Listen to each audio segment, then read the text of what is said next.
All right. Welcome back into the show.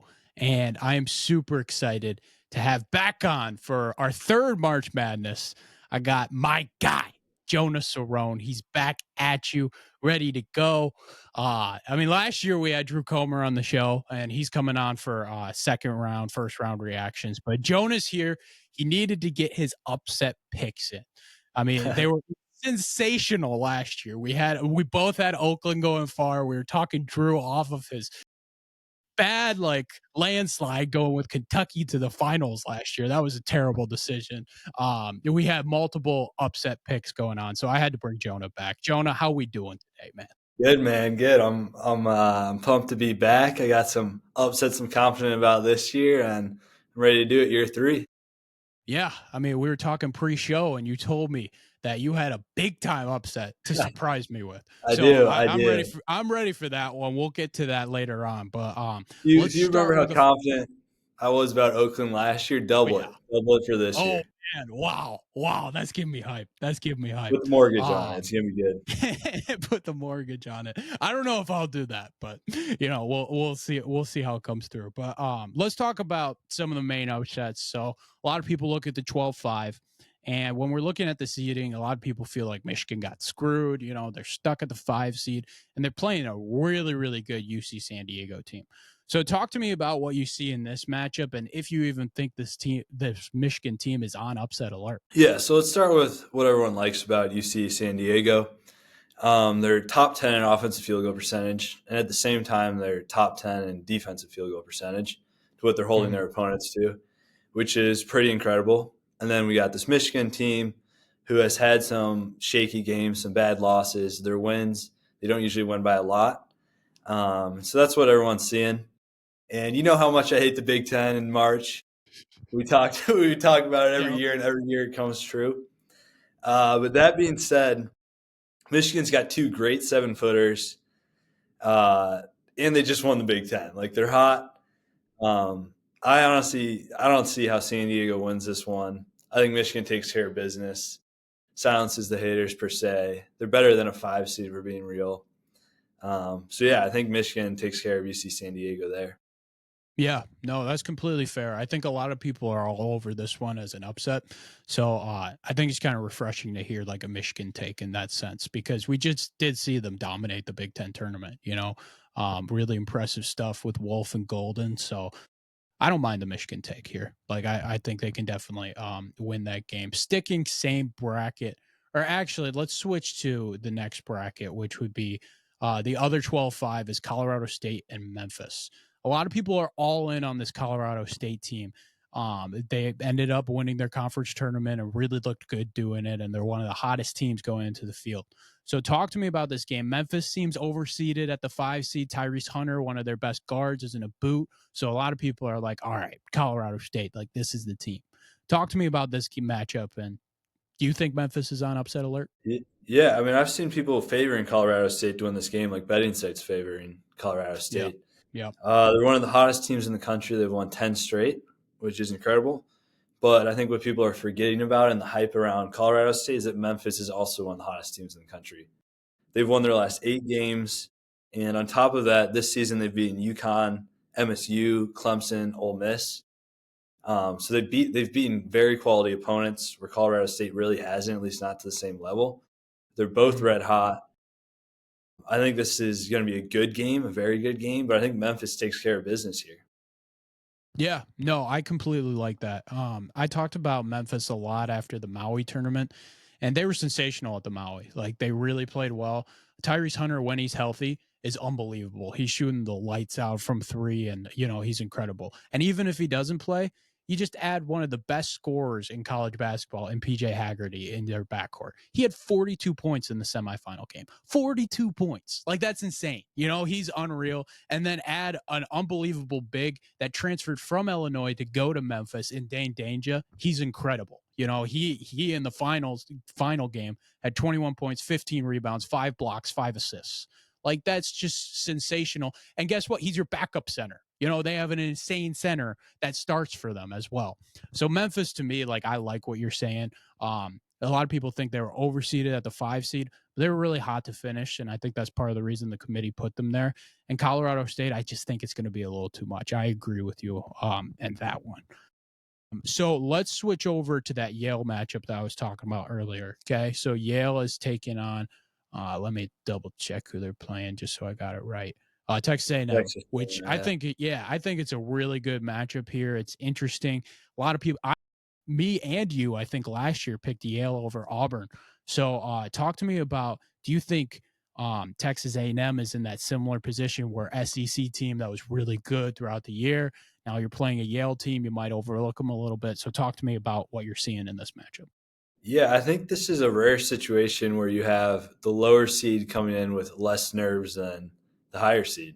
I mean, Texas A&M, they know all the pressure's on. They know they're playing a really good team in Yale, and Yale's a team that, as a 13 seed, has nothing to lose. But at the same time, they've been in the tournament what 3 out of the last 5 years, maybe Mm-hmm. four, Yeah. something Yeah. like that. Last year, they beat Auburn, who's a better team than Texas A&M is this year.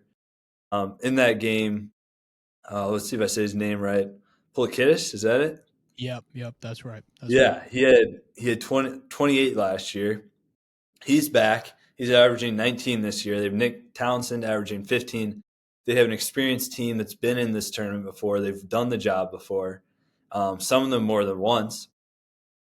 So, I mean, they're looking great. And then you look at the other side of the ball at Texas A&M. They're shooting under 70% from the line, and they're one of the worst three-point defensive teams in the country. So you combine line struggles with not guarding the three, and then they're competing against a team who's going to be coming in just firing with no nerves, a team who's been here before, a team who has nothing to lose. I think this is upset written all over it. I'm taking Yale this game. I like it. I like it. I think it's really difficult for a team to win in March 2 years in a row. But if you're looking at Texas A&M, it's like it's really Wade Taylor or bust. Like he's their whole offense. You know, he's their point guard on their team. He leads them in scoring. Their free throw percentage would be 10 times worse if he didn't shoot free throws. He averages about like 8 a game and shoots it at like 90%. Everybody else is in the 60s and like absolutely terrible. As you said, they're under 70% from the free throw line, which has killed them in some games to close some games. So I really think it's going to be interesting. Like if Yale can hold Taylor to a less than ideal game, then maybe. But I also think Taylor's one of those players that could just have a sensational game and win them the game by himself. So I think that's going to be kind of the key when you're looking at it. Like, can Taylor shoot it at a high clip? Because I do think this Yale team is worse than last year. Like, they had Danny Wolf last year, they had some capabilities that could actually like lead them to a win like Auburn last year. And they still have that this year, don't get me wrong, but I'm curious to see like how they handle a guy like Wade Taylor. And I think that's a very popular pick, and I 100% agree with it. But I mean, something that stands out to me as well is like A&M lost early. Like normally those teams that lose early in their tournaments are just like sour over that and have a lot of time to figure out details like that. So I'm That's interested to fair. see. That's fair. But I think Yale reminds me a little bit of the Loyola Chicago team, right? They I had that like it. deep run, and then was it the following year, or maybe it was 2 years later? But I think basically it the was same 2 years group. later. Yeah, Final Yeah, Four, right? but Yep. same group then knock off number one Illinois, the one seed Illinois. Yep. So I think Yep. it's sort of the same situation. We have an experienced group who's done it before, not nervous, just ready to come in. It's the higher seed, the pressure on. So that's what I really like here. I like it. I like it. All right. Well, you got one more that I've been waiting I on, man. do. I'm pretty excited about this. So talk to me about this last one. What do you got here? Yeah, dude. I don't know if you're ready for this, Jake. I don't know if you're ready Oh for boy. this. Oh boy. St. John's versus Omaha. Give me Omaha. Oh man. Oh my goodness. Oh my Yeah. goodness. All right. Talk to me about this one. I need some convincing here. Talk to Yeah. me about this one. Yeah. I mean, look, nothing about Omaha looks that good, right? But you look a little deeper, and I mean, they just have upset written. They have Cinderella team written all over them.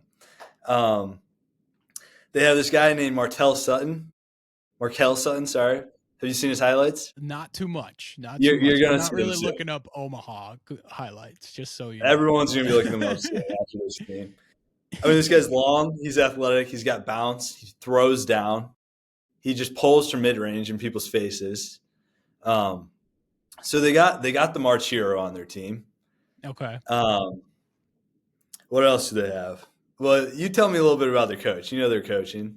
Yeah, no, I know their coach pretty well. Chris Crutchfield has been there a while, and he brings in like 20 years of coaching experience. He was assistant coach on multiple like highly high staffs that have done really great jobs. And then he got the head coach about 3 years ago. And the cool thing about it is like he's an Omaha guy. You know, he'd been there a while. He played basketball there. He played football there as well. And going back to a program like that is just huge. You know, it's your third year and Omaha's back in the dance. Like it was super cool to get them back in. And then like I saw there I had St. John's and I was like, there's no chance they win this game. So I mean, you talking to me about this, I'm like, I'm getting a little excited here. Well, the thing I'll tell you about St. John's is they can't shoot the ball. They can't Yep, shoot the that's ball. true. That is true. I mean, Hmm.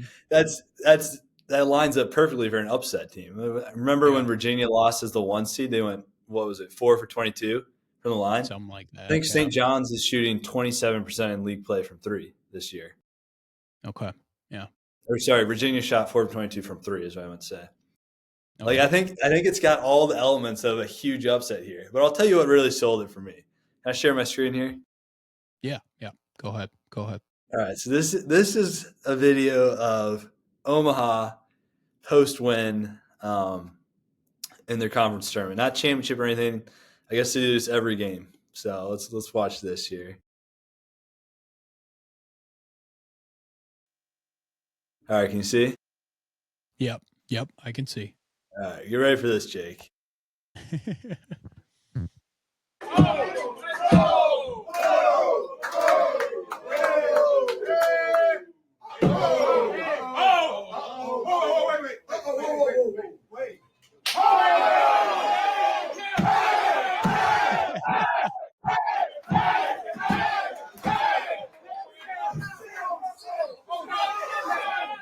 I mean, let's just pause there for a second. Does this team not look like the type of this team to pull off the greatest upset you've ever seen?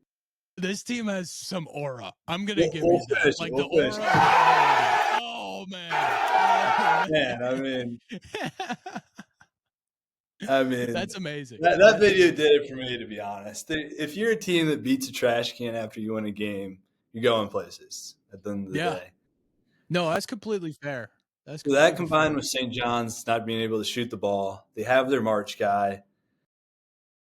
They're just a fun team. I think it's gonna happen, Jake. I think it's a St. Peter's type situation here. I love that. I love that. I mean, like looking at a lot of brackets, I'm sure everybody has St. John's going far, so that would definitely be bracket buster. And I mean, I when we were mean, talking about Oakland last year, like everybody yeah, had if you let Kentucky going Kentucky far, going you far, know? Yep, yep. exactly. So, I mean, I think looking for those March Madness heroes and looking for the stories like that, it's really interesting. You're talking me into it, Jonah. You're talking me into it for sure. There we go. There we go. And, I mean, I like it. I mean, think about all your listeners. If they had bet on Oakland last year after we hyped it up, they'd be some rich guys right now. So Yeah. I'm just Yeah, saying, that's Omaha. true. Yeah. That is true. That is true. Man, if you're right 2 years in a row, Jonah, like you're never not going to be the upset guy. I mean, that's just There how it's we going to go. be. There we go. I'm confident. I'm confident. I love it. I love it. All right. Well, big thank you to Jonah Cerone for joining the show. Jonah, this has been a lot of fun. Appreciate you coming on. Yeah, it's always a pleasure, Jake.